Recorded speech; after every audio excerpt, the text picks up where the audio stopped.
Demi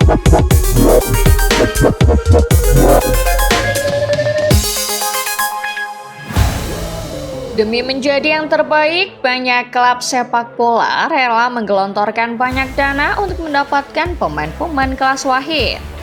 Namun, tidak semua klub sepak bola hanya peduli soal piala.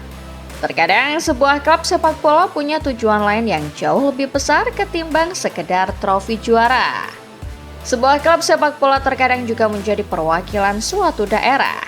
Bahkan di tengah gempuran sepak bola modern, klub-klub ini bertahan dengan kebijakan-kebijakan ketat dan tradisional, bahkan terbilang aneh. Di video kali ini, Starting Levelist telah merangkum 6 klub dengan kebijakan transfer keras kepala, paling ketat dan paling aneh di seluruh dunia. Athletic Bilbao. Berbicara soal kebijakan transfer ketat, sudah menjadi rahasia umum bahwa Athletic Bilbao termasuk salah satu di antaranya. Klub yang bermarkas di San Mames ini terkenal dengan kebijakan basket only mereka. Bagi Athletic Bilbao, talenta lokal adalah segalanya. Mereka tidak merekrut pemain yang tidak ada kaitannya dengan basket. Mungkin secara prestasi olahraga kami bukanlah yang terbaik, tapi semua pemain datang dari sini, sehingga jarak antara pemain dengan fans sangat kecil. Rasa memiliki itulah yang membuat kami terasa seperti keluarga. Kami bertahan dengan filosofi itu lebih dari 100 tahun, dan itulah yang membuat kami otentik, kata ex-pelatih Bilbao Jose Echeverría. Sebenarnya ada banyak versi terkait bagaimana kebijakan basket only Bilbao ini bermula. Namun banyak versi mengatakan kebijakan ini lahir pada tahun 1911. Ketika itu Bilbao begitu dominan, setara dengan level Barcelona dan Real Madrid. Puncaknya, gelar Copa del Rey Bilbao dicopot di tahun tersebut karena melanggar aturan pemain asing. Tersinggung dengan keadaan tersebut, Bilbao akhirnya menerapkan kebijakan ekstrim hanya menerima pemain-pemain dari basket. Seiring zaman, kebijakan itu diperlonggar, di mana seorang pemain yang lahir di luar basket tetap bisa membela Bilbao asalkan punya keturunan atau pernah menimba ilmu sepak bola di basket. Chivas Guadalajara. Semangat seperti Athletic Bilbao juga melekat dalam diri klub asal Meksiko, klub Deportivo Guadalajara. Sejarahnya bermula pada tahun 1903 ketika klub ini dibentuk oleh seorang pemilik pusat perbelanjaan bernama Fábricas de Francia, Edgar Everett. Klub lalu berganti nama menjadi Klub Deportivo Guadalajara pada 1908. Pergantian nama ini bermula dari pemikiran Everett yang pada waktu itu melihat klub-klub Eropa lazimnya punya nama yang merepresentasikan daerah asal mereka. Untuk alasan itulah nama Guadalajara dipakai supaya lebih dekat dengan masyarakat sekitar. Rasa bangga akan komunitas lokal itu pun mengakar sampai dengan tahun 1943. Pada tahun tersebut banyak klub Meksiko merekrut talenta-talenta luar sampai-sampai Federasi Meksiko memberlakukan pembatasan pemain asing. Guadalajara yang ingin tampil beda kemudian membuat aturannya sendiri. Klub bentukan Edgar Everett itu pun memperlakukan kebijakan hanya menerima pemain berdarah Meksiko. Nyatanya, ideologi ini berhasil membuat Guadalajara tumbuh makin besar. Klub ini total telah memenangi 12 gelar Liga MX serta 2 CONCACAF Champions League. Sebuah studi dari Milenio pada 2016 mengungkap Guadalajara adalah klub paling populer, dengan presentase pendukung mencapai 44% dari seluruh fans sepak bola di Meksiko. Altinordu SK. Juara terkadang tidak lahir dari banyaknya piala. Juara terkadang lahir dari kontribusi terbanyak untuk sebuah wilayah atau komunitas. Slogan inilah yang dipegang Altinordu SK. Saat klub-klub raksasa Turki seperti Galatasaray, Beşiktaş, dan Fenerbahçe berlomba datangkan bintang-bintang berkelas, Altinordu mengambil jalan berbeda. Turki banyak melahirkan talenta-talenta hebat sepak bola. Banyak dari mereka datang dari Altinordu. Pemilik klub Seyyid Mehmet Özkan yang membeli Altinordu pada tahun 2012 bertekad melanjutkan tradisi lama klub yang dibentuk pada 1923 itu. Altinorddu ingin terus menjadi semacam pabrik pesepak bola hebat di Turki dan kini mereka berkompetisi di kasta ketiga. Ambisi itu pun sejalan dengan fakta bahwa beberapa nama hebat lahir dari klub ini. Sebut saja Cengiz Under serta Kaglar Soyuncu. Sekitar tahun 2017 sampai 2021, Altinorddu bahkan menjadi penyumbang pemain terbanyak untuk timnas Turki kelompok umur.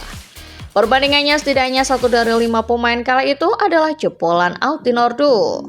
Altinorddu benar-benar menjalankan motonya yang berbunyi, orang-orang baik, warga baik, pemain baik. Mereka tidak mau menerima pemain dari luar sama sekali. Bukan karena rasis, tetapi demi mengembangkan produk-produk akademi sendiri. Pada 2021, Altinorddu tercatat punya 10.550 murid akademi yang tersebar di 159 jaringan sekolah di 40 kota di Turki.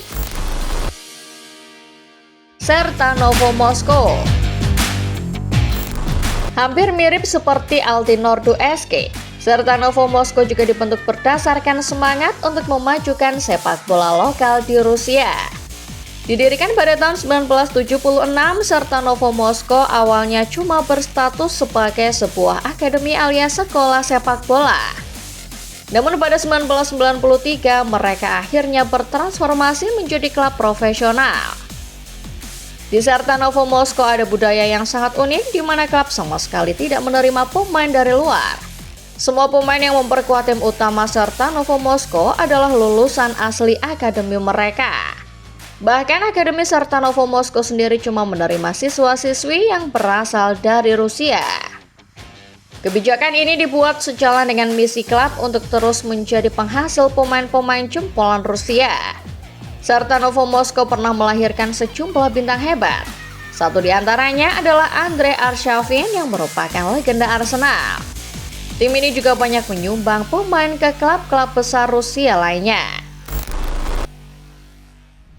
CD El Nacional.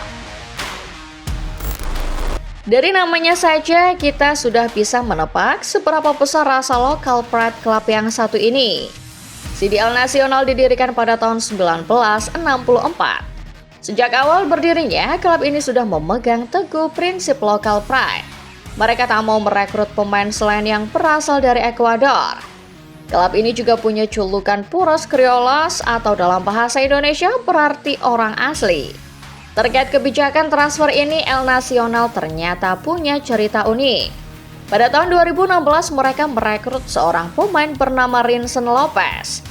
Awalnya El Nacional mengira bahwa Lopez lahir di Quito, ibu kota Ekuador dan basis El Nacional.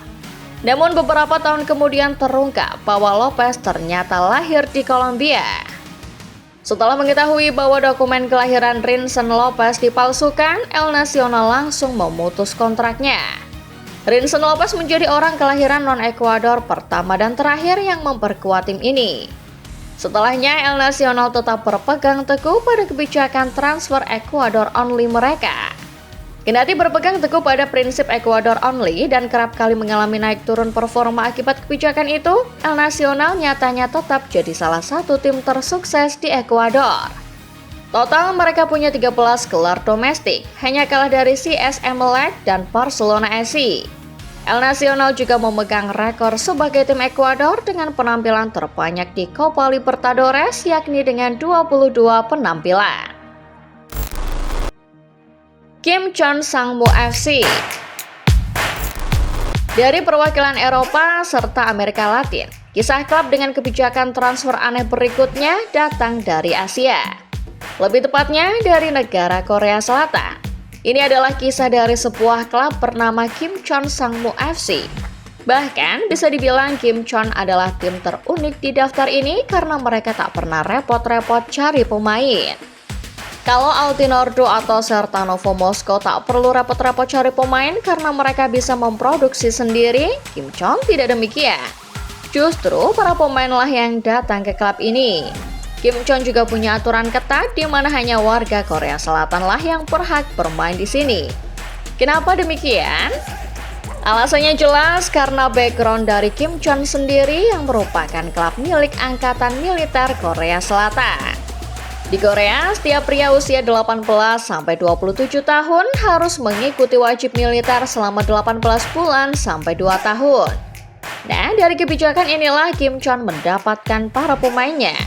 Skuad Kim Chon berisi para pemain Korea Selatan yang sedang menjalani wajib militer. Secara tertulis, para pemain ini dipinjam oleh Kim Chon selama 2 tahun. Ketika wajib militer mereka selesai, maka para pemain ini akan kembali ke klub masing-masing. Kim Chon kini berlaga di K-League One dan musim lalu mereka berhasil finish di urutan ketiga klasemen akhir. Sepak bola pada akhirnya selalu punya sisi menarik untuk diceritakan. Dalam hal urusan transfer pemain, 6 klub tadi layak mendapat perhatian karena memiliki kebijakan yang unik dan beda dari yang lain. Kalau menurut kalian sendiri football lovers, mana klub yang kebijakannya paling unik dan menarik? Tulis di kolom komentar ya. Terima kasih dan sampai jumpa.